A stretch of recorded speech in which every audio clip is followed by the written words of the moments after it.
Best coaches in the game, we really ain't playing. We regroup up in the Slack chat where the coaches debrief. We be piecing these puzzles, occupy the chunk of the pie. Ain't no lie when we hit the block, helmet's casket is top. You be seeing helmet after helmet, helmet after helmet. First place, second place, fifth place, eighth place, 12th place, 15, 16, 20. So many helmets, you got blurred vision, we got too many. Tick your tech. Oh man, shit. They got us fucked up. Army, regroup. We pledge always to have that edge. We don't fire warning shots. Competition just drop. We locked and loaded before lock. Whatever the time, yeah. Do you even correlate? Being the best requires a willingness to outwork your competition. There's always someone smarter, faster, sharper, more naturally gifted to come around.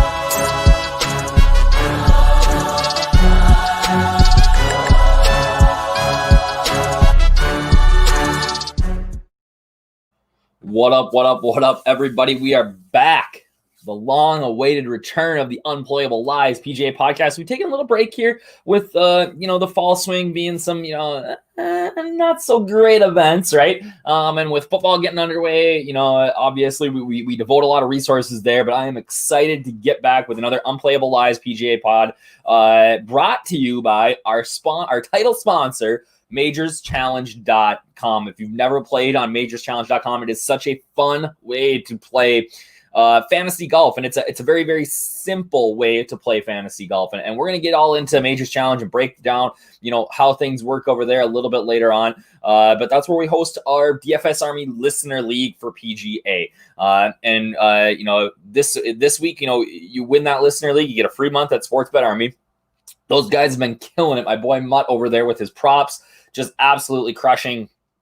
Anthony's on fire, stats, like those guys over there do such good work. And it's, obviously they're a separate arm from DFS Army, but they do arguably better work than we do over at DFS Army. Those guys kill it every single week. So you get a free month over there and a pin flag from the 2020 PGA Championship. I ended up with two from that and, gave one away earlier this year. Actually had to ship it all the way to one of our listeners in England, and I have another one. So I figured, hey, what a good opportunity to give it away there. So this is, the Houston Open. We are leading into the Masters next week. Everybody's trying to tune up their game. I'm trying to tune up my game for it, right? So it's going to be a lot of fun this week with the Houston Open, getting ready for the Masters. So be on the lookout.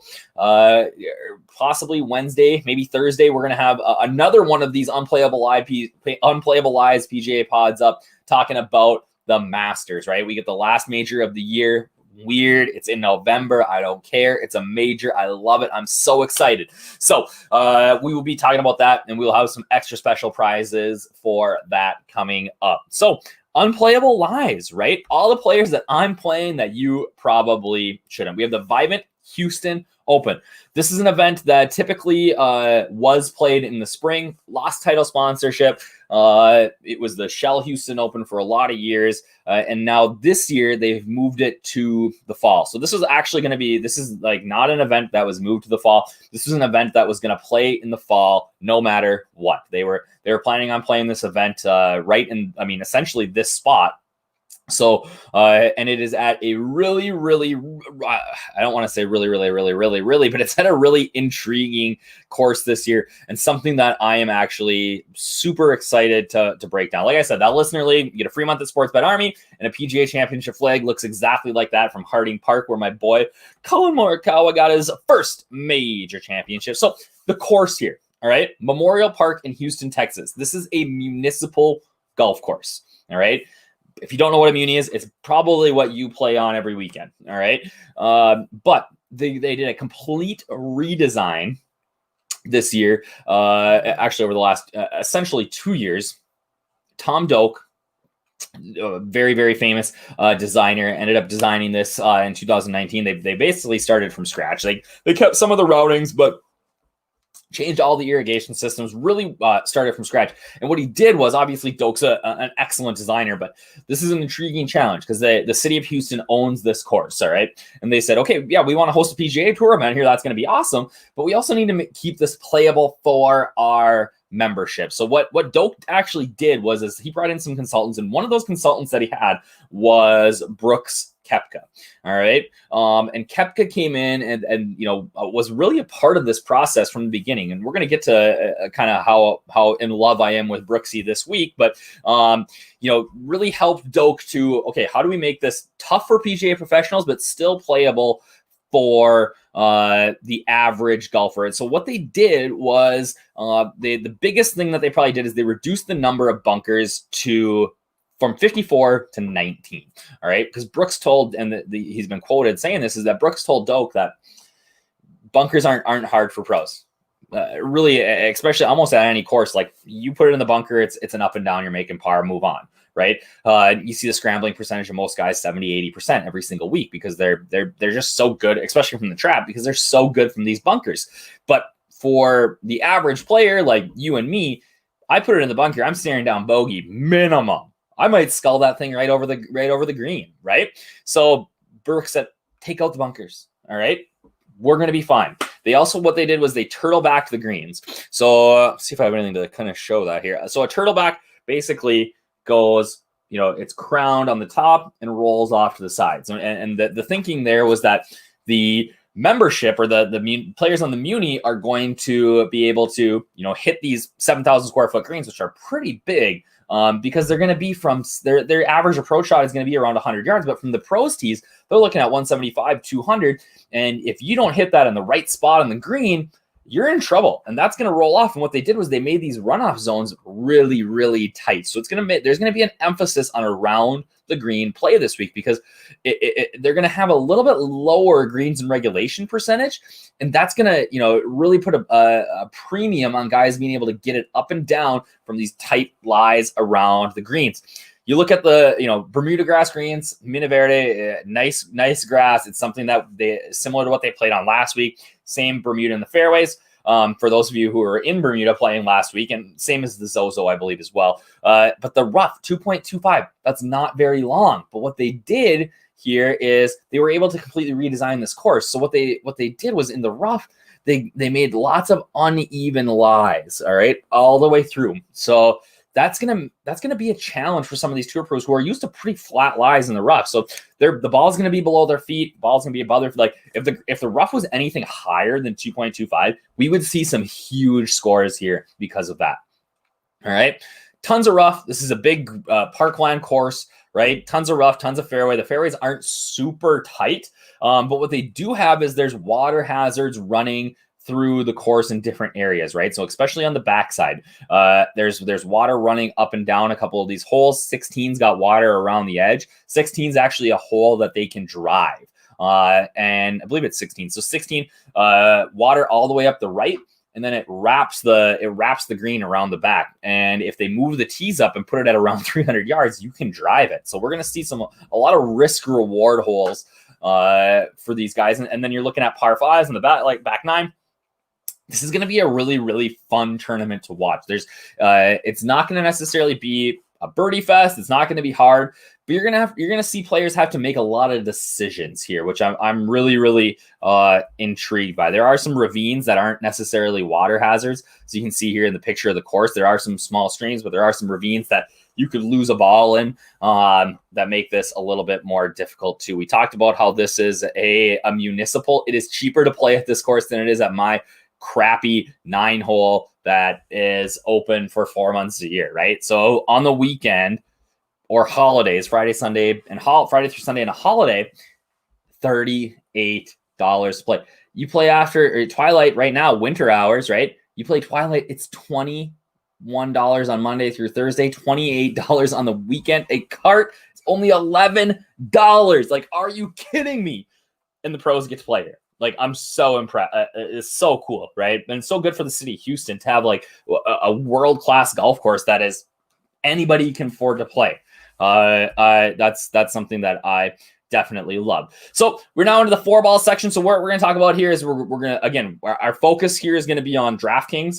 And then once we wrap up our DraftKings portion, we're going to head over to majorschallenge.com. I'm going to show you how that works. And I'm going to show you how I'm playing my Majors Challenge lineup this week, and give you some ideas for how maybe you want to differentiate or go from there. So 4 plays, 4 fades, and 4 punts. So I'm going to give you my favorite play from each of the salary ranges. So 10K and up, 9K and up, 8K, 7K. Then I'm going to give you my favorite fade from each range. It's early in the week. These are my initial looks. Things can change. All right. I believe, looking back at it was the US Open, right? So US Open. I think I had Bryson in here as a fade on Monday. By Wednesday, I had changed my mind. I said, you know what? I can't. The ownership's going to be too good. I let our DFS Army subscribers know. And our guys crushed at the US Open because of that call. So obviously, this is a free podcast. It's Monday at night when I'm recording this. Things might change by Wednesday. But if you want to get my insight on that, you got to become a DFS Army sub. Use that little code at the bottom. Up north gets you 20% off a DFS Army VIP membership for life. Our prices change. You're locked in. 20% off what it is right now. It's $49.99. And that's every single sport. Every sport.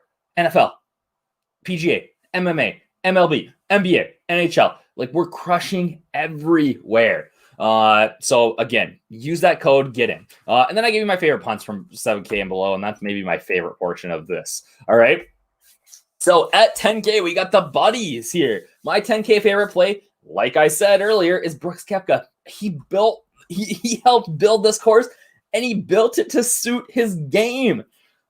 Brooks could be coming off, obviously he's been hurt, played a little bit here, but I don't care. It literally doesn't matter to me. This course will fit his style of play perfectly. It is a lock and load, all in play. My 10K fade, though, is going to be his buddy, Dustin Johnson. All right. DJ is coming off a forced break as he had COVID, and he's going to be a solid course fit, but he's going to be insanely popular. All right. We're looking at his price tag, at his ownership. It's going to be close to the point where he has to win to be in the nuts. Now, Majors Challenge, great play. Love it over there. All right. But at his price and ownership here on DraftKings and FanDuel, you are going, you're going to have to plug your nose. You're going to have to hold your breath. It sucks. I hate it, but it is a fade for me here at 10K for DJ. As we move down to the 9K range, the Texas Slayer, Adam Scott. So Scott's again also coming off a little bit of a break. He's got, had COVID as well, but Scott has 14 wins on the PGA Tour. 4 of those wins have come in Texas. All right. He's won the Houston Open before. Obviously, we're playing at a new track here, but it's a par 72, which really fits his game.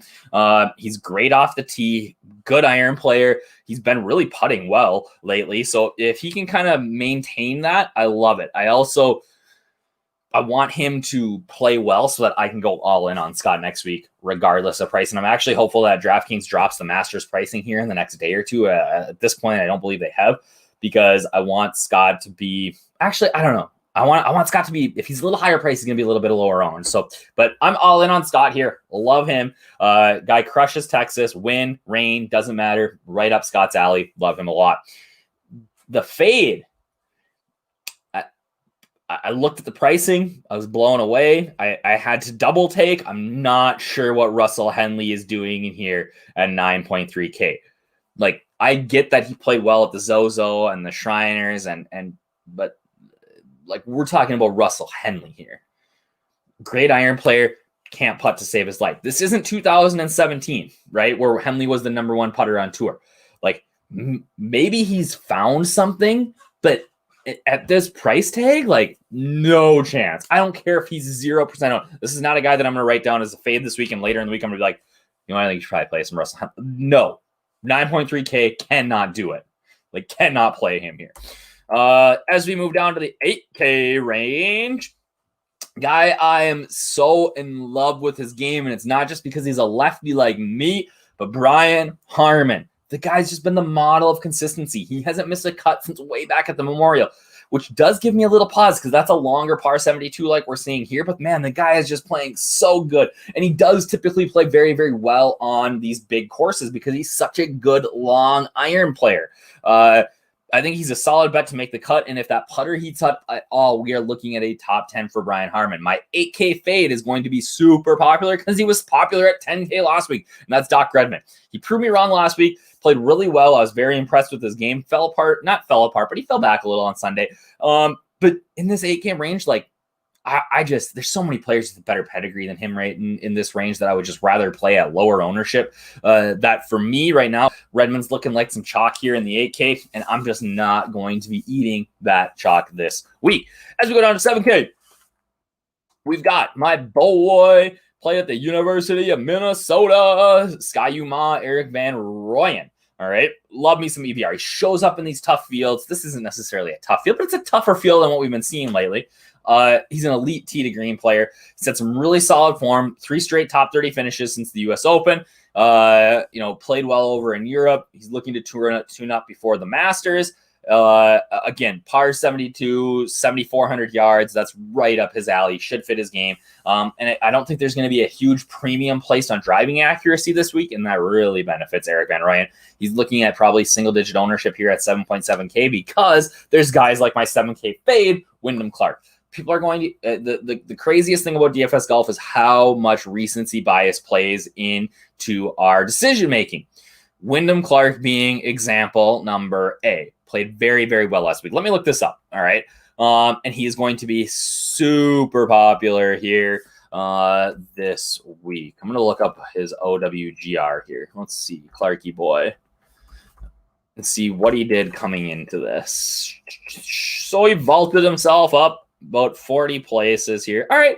He had some decent form coming in. He played 13th at the Shriners, so there was something to believe that maybe he'd be able to finish second last week, but he was 66th at the Sanders. Missed cut at the Safeway. Like 21 events played this year, 9 missed cuts. People are going to be, and lots of his good play was at the beginning of the year before COVID.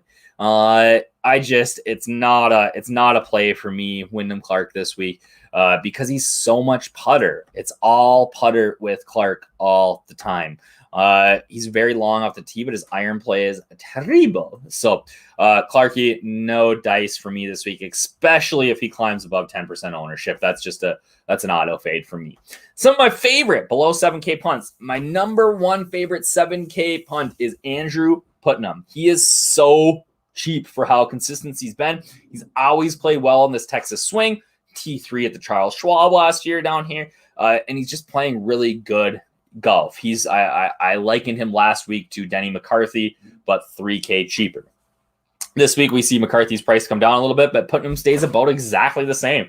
And I think he's got enough upside in GPP that I'm very, very high on Andrew Putnam this week. His game's really coming back into form. Justin Harding, another Euro. If you've watched this before, and I have a soft spot in my heart for the Euros. Love me some Harding. Coming over to get ready for the Masters. Elite short game. We talked earlier about how important it is to be able to get up and down from around these greens, and that is right up Harding's game.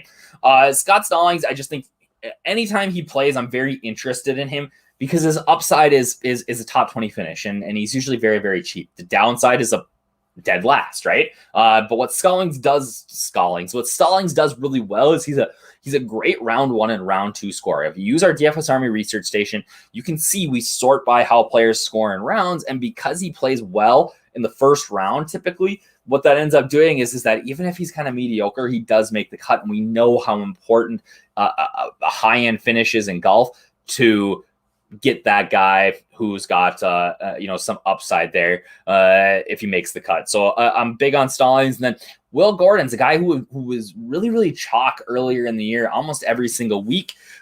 He powered onto the scene with some really strong performances at the Farmers and the Travelers. And then he kind of fell apart, right? And we faded that ownership for a long time, but there's been signs that his game is starting to come back a little bit. So at 6,400, I'm definitely willing in GPPs to take some shots on a guy like Will the Thrill here, because if he's playing well in this field, he's probably priced at like 7.6, 7.7K. So we're getting a pretty big discount on the skill set that he has. So I think he's a great upside type play. So let's bring up majorschallenge.com. So again, you go to www.majorschallenge.com/DFS Army, and it's going to bring you to here. You have to create an account, but then you can join our contest. Let's see who's in there already. We got 6 teams entered already. Love to see that. Lineups lock at first tee. We got doing stuff. Dan, who runs the site here. Michael's in. Yeah, love that. Shawnee Kingston, good. All right. So let's go to my team. Get back in here. Enter my team for the Houston Open. If we look at last week, we had a couple of people playing, but we are back in it now. So the Houston Open, how this works is essentially all that matters is above or below par. So your score at the end of the tournament is how many total under par or above par your team as a whole is. All right. You have to pick 3 players from Group A, 3 players from Group B, 4 from Group C, and 2 from Group D. So essentially, I mean, you have 12 players. All right. If any of your players miss the cut, all right, the score that they get is the last place score for the tournament. So whoever finishes in last place, let's say they're at plus 11. You have 3 guys miss the cut. They all get plus 11.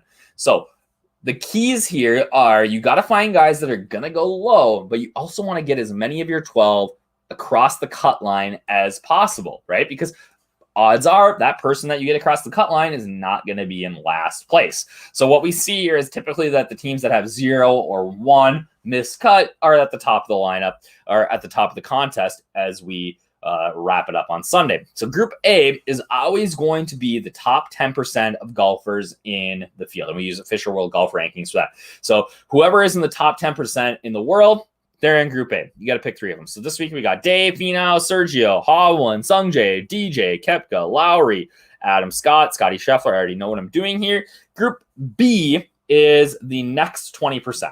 All right. So they are, from 10% to 30% in the field from their world rankings. All right. So like that group this week, we got Connors, Lanto, Harmon, our boy Russell Henley, Mac Hughes. I didn't even know Mac Hughes was in the field. Alex Noren, Doc Redman, Jordan Spieth, Henrik Stenson, who has just absolutely been killing me lately. I was all in on Stenson last week, and I'm not sure what is going on with him. He just needs to figure it out. So what I need to do here is, hold on. I want to find out if Mac Hughes is actually in the field. Because sometimes we get these fields loaded early in the week, and then it's things end up changing. Yeah, Mac Hughes, 7,600. Man, he's a great play this week. The next 30% of the field, all right? So between 30 and 60% of the official world golf rankings are in Group C, all right? And in this group, you have to pick 4, all right? So we got Keegan Bradley, Wyndham Clark, Justin Harding, Mark Hubbard, some good players. Now, the rest of the field is in Group D. So it's the bottom 40% of the official world golf rankings in the field, all right? So we've got, obviously there's some good players here, but you're scraping the barrel here. You're trying to find 2 guys that are gonna sneak you in and maybe play well. But there's definitely some good plays here. Denny McCarthy is way down there in the world golf rankings. Just gonna tap him in there right now. Adam Schenk too. Oh man, there's actually some really tough decisions this week in that range. So again, and then if we go to, let's see, we can go back to the U.S. Open. You can see that for this one, obviously everybody was over par. So the score that won, Steve won with plus 132. All right. And he had 10 of his 12 players make the cut. That's a pretty solid team, right? DJ, Xander, Justin, pretty solid at the U.S. Open there. If we look at like the BMW, obviously, that was I forgot that was in Chicago. That was another tough course. Lots of plus scores. Here we go. PGA Championship. So Daniel won with minus 62. He had no cuts. Everybody made the cut, right? Because again, you just add up your total. And that's why it's so easy to play, because it doesn't matter. You don't have to worry about birdie streaks, and all that matters is what they shot. That's all that matters. All right. So back to this week's event. I am going to make my lineup right now live on the stream. All right. So let's go into Group A. I got to pick 3 starters and 1 alternate. That's another nice thing. Somebody withdraws, doesn't matter. Goes right to your alternate. All right. As long as they haven't teed off yet. If they withdraw middle of the tournament, like Pat Perez last week, it still counts as the WD hurts you. You don't get to use your alternate. So in this range, it's really simple for me this week. I'm not going to overthink it. I'm going to play DJ. I'm going to play Brooks, and I'm going to play Adam Scott. Done. Super easy. I'll put Hovland as my in case of emergency play, my alternate, and there we go. I'm in. All right. So DJ Brooks, Scott. Easy. Here, I'm going to go Brian Harmon. Do like Mac Hughes quite a bit here. Guy's been playing some great golf. I think, we know we love EVR here, right? So he's in.